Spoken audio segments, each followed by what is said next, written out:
who was the only one who predicted correctly the women's grand final? It was Gary Schofield, who just picked the two Yorkshire teams, and he was right because Castleford beat Wigan as everyone expected, and Leeds. You can't write off the Leeds right. It was never in doubt. Well, you know what? You're right, aren't you? Was it 14-0 down, 14-4 down? Leeds, last minute, big games. Courtney Hill, kick through. Abby Eatock from the Army scores the try. Hannah Butcher was the link. It was a brilliant try to win a game. Just last minute of a game to find something like that was just astonishing. I know, it is David moaning, saying, brilliant, saved under 5 minutes for the ladies' game. Phil says we should grow it. This was a good opportunity for you to do just that. I think over the past 18 months, we have done enough on this programme to not justify that criticism. I'm sorry, David. You go look at all these other podcasts out there, and I'm thinking of one in particular who sent a press release out at the start of the season saying how great their coverage of the women's game was because they did one podcast and they've done nothing since. So I'm not having that, David. I'm sorry. I know we've got late into the programme to talk about it. I'm not sure there is actually much we can talk about the games that have been, other than to say St Helens are ridiculously unlucky. Leeds game, and irrespective of who you support, it was as good a standard of game as I've seen this year. If you look on social media last week, I put out that clip of the Katie Hepworth interception try for Fev against Wakefield, which is, I think, got 3,500 views on Facebook, which is great. Betfred tweeting out a clip yesterday of one of the cast players smashing someone. That's had over 5,000 people watch. Courtney Hill's interview with the woman of Steel. She speaks so well. She speaks so well, and that's what you need. The fact that Sky did a programme on the women's game last week as part of their series on women's sport, the fact that the women's final is on Sky on Friday night, have a decent commentator as well. No, it's been brilliant. It's been absolutely brilliant. The only issue is, are we having the grand final at the right venue? It was in the right place in the first place, but because International Rugby League's a mess, it had to be moved, sadly. Sunday afternoon at Headingley would have been... I understand why it can't be Sunday. That was the issue, because the women are flying off on Saturday for their World Nines and tour to PNG. But I still think that final should have been at Castleford. That they won the League Leaders' Shield, that there would have been if you'd have had that on Friday night against Leeds, you'd have had at least 5,000 people there. They got 1,500 yesterday for their semi-final against Wigan. I think there's things called buses. You can get on them after a game that finishes at maybe 10 o'clock and still be at Manchester Airport in time to fly out. I think we've missed a golden opportunity. We did that with the Challenge Cup final between the first one between Leeds and Cass, which the RFL insisted needed to be played at Warrington to help generate interest in a women's team in Warrington. There was nobody there. Whatever they say, there was the only people that were there were friends and family of the two competing teams. Now, the fact that Warrington now have a team a year and a half later, brilliant. But that game on Friday night should have been at Castleford. I don't like being criticised when what we have done outweighs the fact that we're only talking about it at the end of the programme. It was a magnificent game yesterday. I enjoyed every second of it. And St Helens were the equal of Leeds, and their hearts were broken. We talked about the play that the Roosters came up with. It was as good as that. It was virtually the last play of the game, and they had to come up with something. It was 14-all at the time. Leeds had dragged themselves back from 14 points down, and a chip and chase that you would have been proud of. Courtney Hill caught the ball, shipped it onto a standoff who released the winger. You couldn't wish for a better piece of skill to win a game. We didn't see the Wigan Cass game other than the tries, but that seemed to be Cass a bit of a step above Wigan. And I think, is it Gemma Walsh has announced that she's leaving Wigan, which again is a bit of a blow for them next year. She hasn't said she's retired, so could well be that she's moving clubs. I shouldn't really know these things, shouldn't I? But obviously people. But the women's game gets a magnificent grand final with a fantastic narrative between two teams that have a real rivalry that would have had anyway. But we've had two Challenge Cup finals between them that have gone right to the wire. Can't wait. Without taking away anything from the top three teams this season, obviously something didn't work out this year at Wigan. No. To go from being champions to Well, I think Amanda Wilkinson having to give up the coaching didn't help. But Cass are in the final. They will play Leeds. Cass, who won the League Leaders' Shield, finished 1 point ahead of Saints in the end, taking on the team that beat them in the Challenge Cup final at Bolton. It's time to make those predictions. First of all, Leeds Rhinos legend. Leeds legend, not Rhinos. Go, Schofield. Well, simple, isn't it? I've got to go for Leeds. I'm not going for Cass, even though we're there tomorrow night. No, I'm going for the Leeds ladies, and they want to do the double, and I think they will do the double. So yeah, I'm going for the Leeds ladies, and I think the Leeds ladies will win by 10. 10. Yeah. They missed out in the grand final last year with a penalty to Wigan in the last minute, which I think still rankles a little bit with them, because on that day, for the bulk of the game, they were the better side. I just think that Cass are itching for this game. There is so much unfinished business with this Castleford team who have been... Just because we're going to Cass tomorrow, Mr. Kaplan, don't you be bottling out some. But this Leeds team doesn't know when it's beat. Correct. We saw it again yesterday. 14-0 down without one of their best players playing, Daniel Anderson, and you just thought, they can't turn this around. And you sat there when the hooter went, did they? I don't know how they did it. Maybe they just have too much big game experience. If they win it, it's Leeds by 2.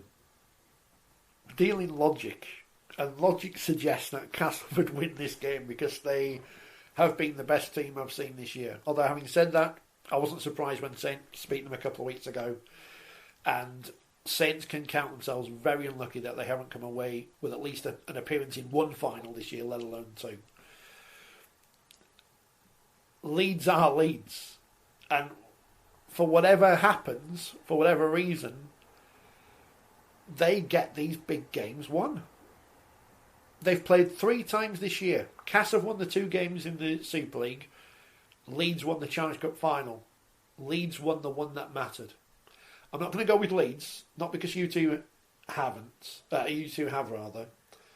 Because by all rights, Castleford should win this grand final. But it would not surprise me whatsoever. It's like hedging your bets just in case someone watches.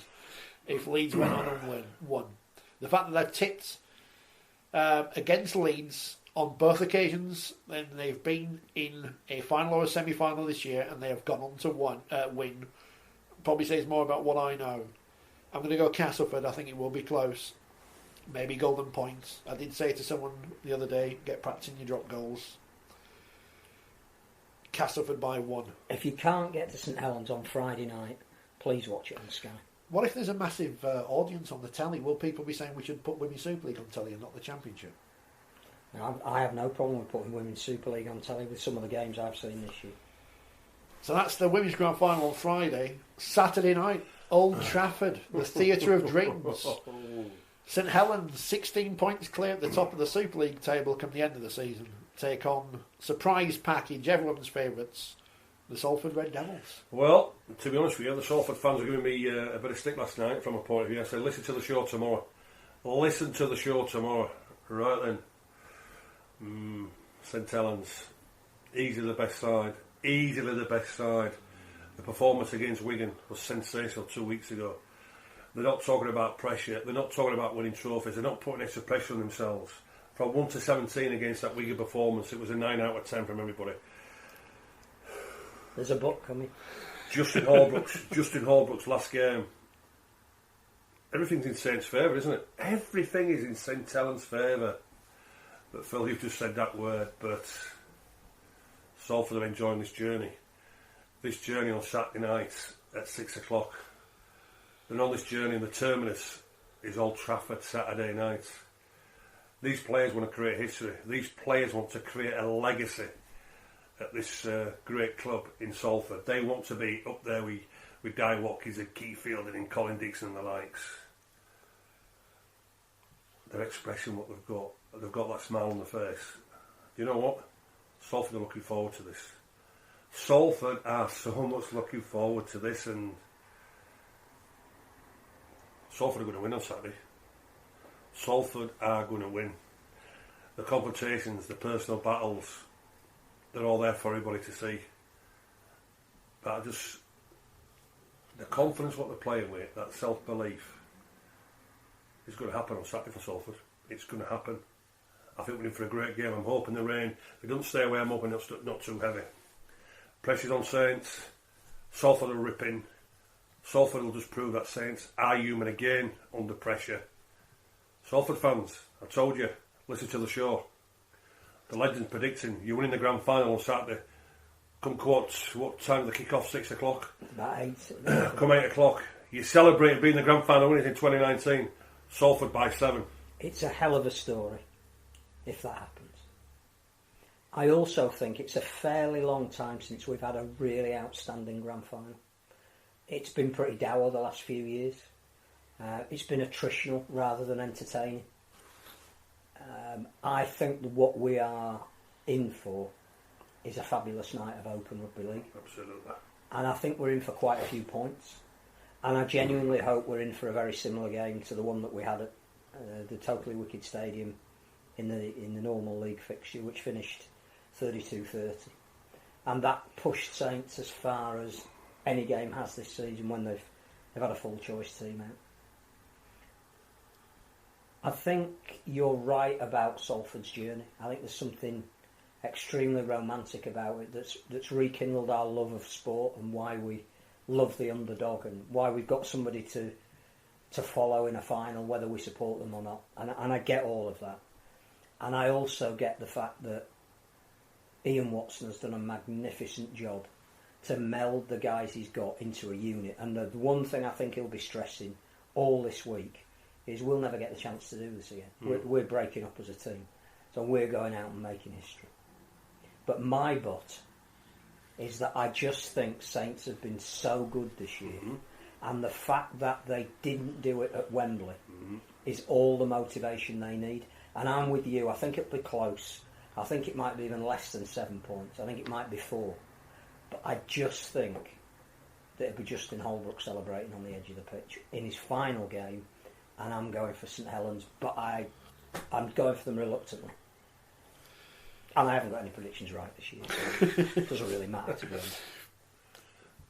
I said at the time when Cass got there in 2017 and they didn't win, because Mark's mentioned this and I've been outed for saying it, that was their chance and they didn't take it. And they didn't take it for reasons we all know about, so I'm not saying what happened, and Danny Maguire is magnificent on the day. As you've said, Phil, Salford know this team's breaking up after this week. They aren't going to get another chance, even though Castle they may do again in the future. So they are fully aware going into this game that there is one opportunity for them to be crowned champions, this group to be crowned champions and make history and break everything. I just think they'll slightly come up short, but not for the want of trying, not for the want of attitude, not for the want of effort. Saints won the league by 16 points, and I can't get past that. But I'm not saying Salford can't win. St Helens by 8, but the proviso is, as you mentioned, their motivation is that final defeat at Wembley. They don't want to be given the tag of big game bottlers, and if they lose on Saturday, that is the legacy of Justin Holbrook's team. We'll see what happens. Can't wait. We'll see what happens. And the great thing is we can't wait. Yeah. Can't win. More than anything. Absolutely. Whoever wins, whoever you support. This could be the best grand final we've had. We're looking at a classic.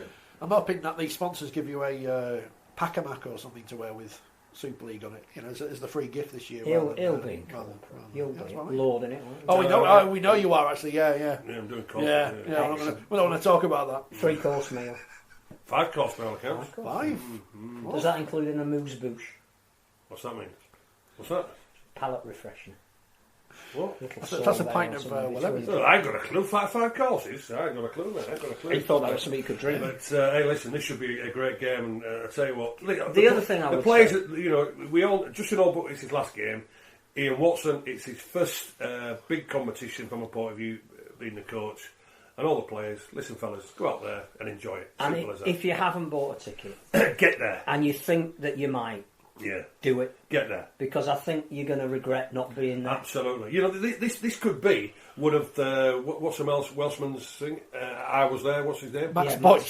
This could be a Max Boyce situation. Was I was there. Whether you support Salford or St Helens, this is what rugby league is all about. And there's no major football, is there? Because it's an international weekend. Listen, so put this sport on the map. Get there for the event itself. Yeah. Get there. This is the grand final. This is a match boy situation. Yeah. I was there, and listen, Salford fans, listen, you're going to be there. You're winning the grand final Saturday because the legend says. Good night. Max Boyce. When I was growing up, there was a Max Boyce's book was on the bookshelves in my house. And as a great broadcaster said, I don't even know if you're allowed to mention Danny Baker's name anymore. You are. And in this building, it's apt. You never regret buying the book, you only regret not buying the book. We'll see what happens. Can't wait. Enjoy. See you ever at Old Trafford. Get there.